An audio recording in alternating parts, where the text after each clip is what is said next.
Hi, my sweet friends, and welcome back to Crochet Every Day with Judy. We're continuing reading today from Jane Eyre, and we're starting with the second part of chapter 17. First, there was Mrs. Ashton and two of her daughters. She had evidently been a handsome woman and was well preserved still. Of her daughters, the eldest, Amy, was rather little, naive and childlike in face and manner, and piquant in form. Her white muslin dress and blue sash became her well. The second, Louisa, was taller and more elegant in figure, with a very pretty face, of that order the French term minois chiffonné. Both sisters were fair as lilies. Lady Lynn was a large and stout personage of about 40, very erect, very haughty-looking, richly dressed in a satin robe of changeful sheen. Her dark hair shone glossily under the shade of an azure plume and within the circlet of a band of gems. Mrs. Colonel Dent was less showy, but I thought more ladylike. She had a slight figure, a pale, gentle face, and fair hair. Her black satin dress, her scarf of rich foreign lace, and her pearl ornaments pleased me better than the rainbow radiance of the titled dame. But the three most distinguished, partly perhaps because the tallest figures of the band, were the Dowager Lady Ingram and her daughters, Blanche and Mary. They were all three of the loftiest stature of women. The dowager might be between 40 and 50. Her shape was still fine, her hair, by candlelight at least, still black. Her teeth, too, were still apparently perfect. Most people would have termed her a splendid woman of her age, and so she was, no doubt, physically speaking, but then there was an expression of almost insupportable haughtiness in her bearing and countenance. She had Roman features and a double chin disappearing into a throat like a pillar. These features appeared to me not only inflated and darkened, but even furrowed with pride, and the chin was sustained by the same principle, in a position of almost preternatural erectness. She had likewise a fierce and a hard eye. It reminded me of Mrs. Reed's. She mouthed her words in speaking. Her voice was deep, its inflections very pompous, very dogmatical, very intolerable, in short. A crimson velvet robe and a shawl turban of some gold-wrought Indian fabric invested her, I suppose she thought, with a truly imperial dignity. Blanche and Mary were of equal stature, straight and tall as poplars. Mary was too slim for her height, but Blanche was molded like a Diane.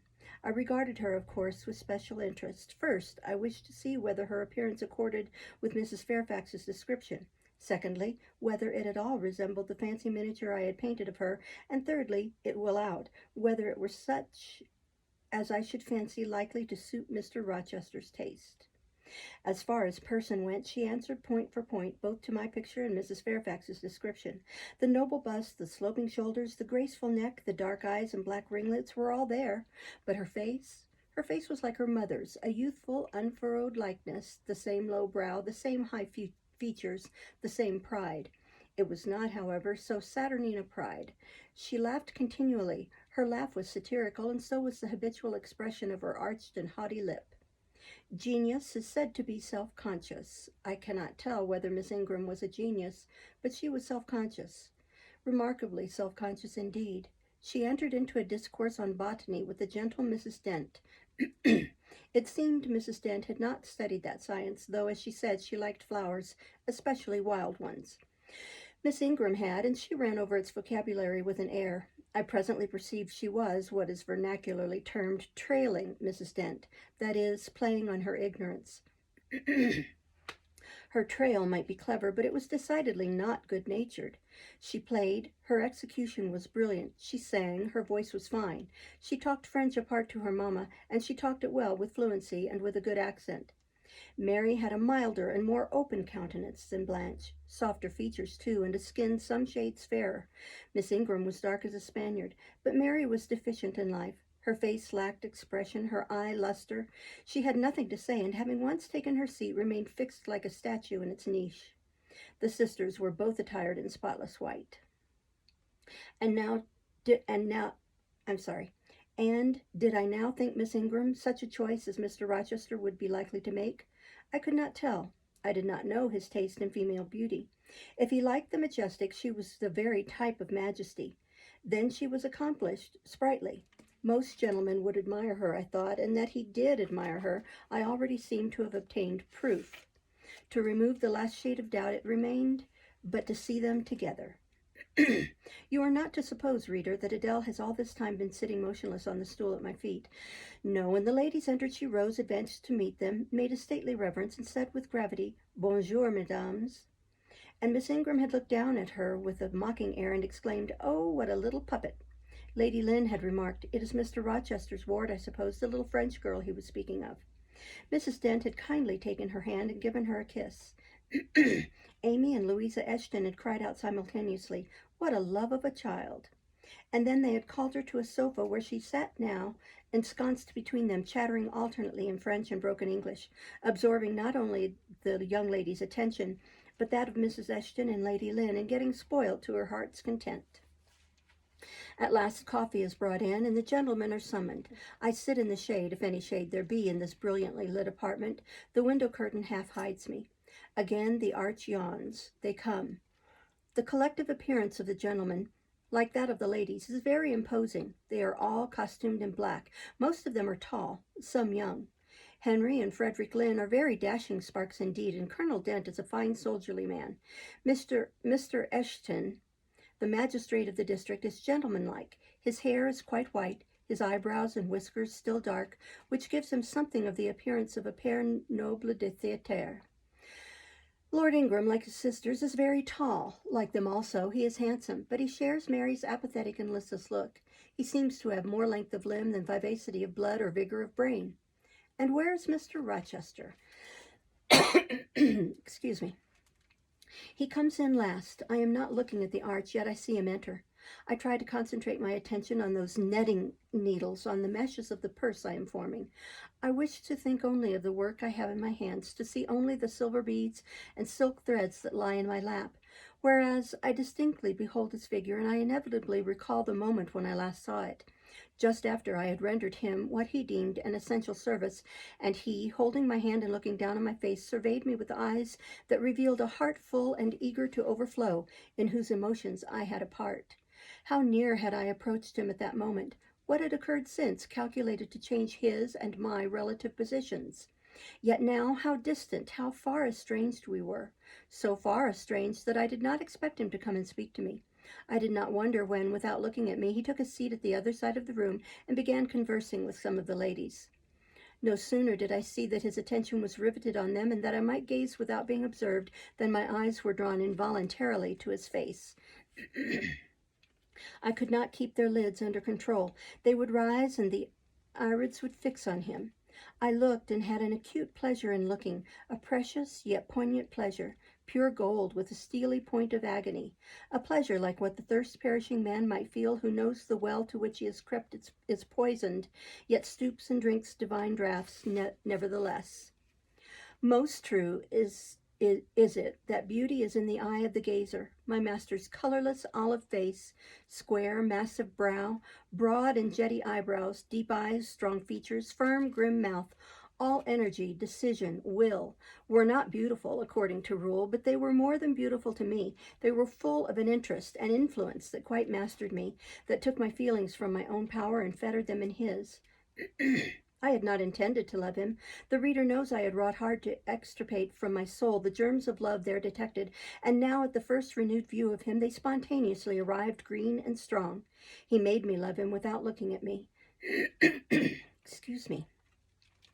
I compared him with his guests. What was the gallant grace of the Lynns, the languid elegance of Lord Ingram? Even the military distinction of Colonel Dent contrasted with his looks of native pith and genuine power. I had no sympathy in their appearance, their expression, yet I could imagine that most observers would call them attractive, handsome, imposing, while they would pronounce Mr. Rochester at once harsh-featured and melancholy-looking. I saw them smile, laugh. It was nothing. The light of the candles had as much soul in it as their smile, the tinkle of the bell as much significance as their laugh. I saw Mr. Rochester smile. His stern features softened. His eye grew both brilliant and gentle, its ray both searching and sweet. He was talking at the moment to Louisa and Amy Eshton. I wondered to see them receive with calm that look which seemed to me so penetrating. I expected their eyes to fall, their color to rise under it. Yet I was glad when I found they were in no sense moved. He is not to them what he is to me, I thought. He is not of their kind. I believe he is mine. He is of mine. I am sure he is. I feel akin to him. I understand the language of his countenance and movements. Though rank and wealth sever us widely, I have something in my brain and heart, in my blood and nerves, that assimilates me mentally to him. Did I say a few days since that I had nothing to do with him but to receive my salary at his hands? Did I forbid myself to think of him in any other light than as a paymaster? Blasphemy against nature. Every good, true, vigorous feeling I have gathers impulsively round him. I know I must conceal my sentiments. I must smother hope. I must remember that he cannot care much for me. For when I say that I am of his kind, I do not mean that I have his force to influence and his spell to attract. I mean only that I have certain tastes and feelings in common with him. I must then repeat continually that we are forever sundered, and yet while I breathe and think, I must love him. Coffee is handed. The ladies, since the gentlemen entered, have become lively as larks. Conversation waxes brisk and merry. Colonel Dent and Mr. Eshton argue on politics. Their wives listen. The two proud dowagers, Lady Lynn and Lady Ingram, confabulate together. Sir George, whom, by the by, I have forgotten to describe, a very big and very fresh-looking country gentleman, stands before their sofa, coffee cup in hand, and occasionally puts in a word. Mr. Frederick Lynn has taken a seat beside Mary Ingram and is showing her the engravings of a splendid volume. She looks, smiles now and then, but apparently says little. The tall and phlegmatic Lord Ingram leans with folded arms on the chair back of the little and lively Amy Eshton. She glances up at him and chatters like a wren. She likes him better than she does Mr. Rochester. Henry Lynn has taken possession of an ottoman at the feet of Louisa. Adele shares it with him. He is trying to talk French with her, and Louisa laughs at his blunders. With whom will Blanche Ingram pair? She is standing alone at the table, bending gracefully over an album. She seems waiting to be sought, but she will not wait too long. She herself selects a mate. Mr. Rochester, having quitted the Eshtons, stands on the hearth as solitary as she stands by the table. She confronts him, taking her station on the opposite side of the mantelpiece. Mr. Rochester, I thought you were not fond of children. Nor am I. Then what induced you to take charge of such a little doll as that, pointing to Adele? Where did you pick her up? I did not pick her up. She was left on my hands. You should have sent her to school. I could not afford it. Schools are so dear. Why, I suppose you have a governess for her. I saw a person with her just now. Is she gone? Oh, no, there she is still behind the window curtain. You pay her, of course. I should think it quite as expensive, more so, for you have them both to keep in addition. I feared, or should I say hoped, the allusion to me would make Mr. Rochester glance my way, and I involuntarily shrank farther into the shade, but he never turned his eyes. I have not considered the subject, said he indifferently, looking straight before him. No, you men never do consider economy and common sense. You should hear Mamma on the chapter of governesses. Mary and I have had, I should think, a dozen at least in our day. Half of them detestable and the rest ridiculous, and all incubi, were they not, Mamma? Did you speak, my own? The young lady thus claimed as the dowager's special property reiterated her question with an explanation. My dearest, don't mention governesses. The word makes me nervous. I have suffered a martyrdom from their incompetency and caprice. I thank heaven I have now done with them. Mrs. Dent bent over to the pious lady and whispered something in her ear. I suppose, from the answer elicited, it was a reminder that one of the anathematized race was present. Tant pis, said her ladyship. I hope it may do her good. Then, in a lower tone, but still loud enough for me to hear, I noticed her. I am a judge of physiognomy, and in hers I see all the faults of her class. What are they, madam? Inquired Mr. Rochester aloud. I will tell you in your private ear, replied she, wagging her turbans 3 times with portentous significancy. But my curiosity will be past its appetite. It craves food now. Ask Blanche. She is nearer you than I. Oh, don't refer him to me, Mamma. I have just one word to say of the whole tribe. They are a nuisance. Not that I ever suffered much from them. I took care to turn the tables. What tricks Theodore and I used to play on our Miss Wilsons and Mrs. Grays and Madame Jauberts. Mary was always too sleepy to join in a plot with spirit. The best fun was with Madame Jaubert. Miss Wilson was a poor sickly thing, lachrymose and low-spirited, not worth the trouble of vanquishing, in short, and Mrs. Gray was coarse and insensible. No blow took effect on her, but poor Madame Jaubert. I see her yet in her raging passions when we had driven her to extremities, spilt our tea, crumbled our bread and butter, tossed our books up to the ceiling, and played a charivari with the ruler and desk, the fender, and the fire-irons. Theodore, do you remember those merry days? Yes, to be sure I do, drawled Lord Ingram. And the poor old stick used to cry out, "Oh, you villain's childs!" And then we sermonized her on the presumption of attempting to teach such clever blades as we were, when she was herself so ignorant. We did, and Teddo, you know I helped you in prosecuting or persecuting your tutor, whey-faced Mr. Vining. The parson and the pip, as we used to call him. He and Miss Wilson took the liberty of falling in love with each other. At least, Teddo and I thought so. We surprised sundry tender glances and sighs, which we interpreted as tokens of la belle passion, and I promise you the public soon had the benefit of our discovery. We employed it as a sort of lever to hoist our dead weights from the house. Dear mamma there, as soon as she got an inkling of the business, found out that it was of an immoral tendency. Did you not, my lady mother? Certainly, my best, and I was quite right. Depend on that. There are 1,000 reasons why liaisons between governesses and tutors should never be tolerated a moment in any well-regulated house. Firstly, oh gracious mamma, spare us the enumeration. Au reste, we all know them. Danger of bad example to innocence of childhood, distractions and consequent neglect of duty on the part of the attached, mutual alliance and reliance, confidence thence resulting, insolence accompanying, mutiny and general blow-up. Am I right, Baroness Ingram of Ingram Park? My lily flower, you are right now, as always. Then no more need be said. Change the subject. Amy Eshton, not hearing or not heeding this dictum, joined in with her soft infantine tone. Louisa and I used to quiz our governess too, but she was such a good creature, she would never bear anything, nothing put her out. She was never cross with us, was she, Louisa? No, never. We might do what we pleased, ransack her desk and her workbox and turn her drawers inside out, and she was so good-natured she would give us anything we asked for. I suppose now, said Miss Ingram, curling her lip sarcastically, we shall have an abstract of the memoirs of all the governesses extant. In order to avert such visitation, I again move the introduction of a new topic. Mr. Rochester, do you second my motion? Madam, I support you on this point, as on every other. Then on me be the onus of bringing it forward. Signor Eduardo, are you in voice tonight? Donna Bianca, if you command it, I will be. Then, Signor, I lay on you my sovereign behest to furbish up your lungs and other vocal organs, as they will be wanted on my royal service. Who would not be the Rizzio of so divine a Mary? A fig for Rizzio, cried she, tossing her head with its curls as she moved to the piano. It is my opinion the fiddler David must have been an insipid sort of fellow.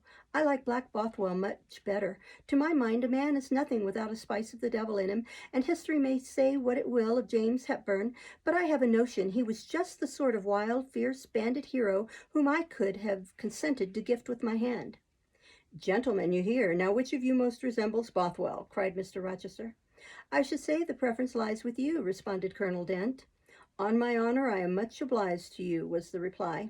Miss Ingram, who had now seated herself with proud grace at the piano, spreading out her snowy robes in queenly amplitude, commenced a brilliant prelude, talking meantime. She appeared to be on her high horse tonight. Both her words and her air seemed intended to excite not only the admiration but the amazement of her auditors. She was evidently bent on striking them as something very dashing and daring indeed. Oh, I am so sick of the young men of the present day, exclaimed she, rattling away at the instrument. Poor puny things, not fit to stir a step beyond Papa's park gates, nor to go even so far without Mamma's permission and guardianship. Creatures so absorbed in care about their pretty faces and their white hands and their small feet, as if a man had anything to do with beauty, as if loveliness were not the special prerogative of women, her legitimate appanage and heritage. I grant an ugly woman is a blot on the fair face of creation, but as to the gentlemen, let them be solicitous to possess only strength and valor. Let their motto be hunt, shoot, and fight. The rest is not worth a fillip. Such should be my device were I a man. Whenever I marry, she continued after a pause which none interrupted, I am resolved my husband shall not be a rival but a foil to me. I will suffer no competitor near the throne.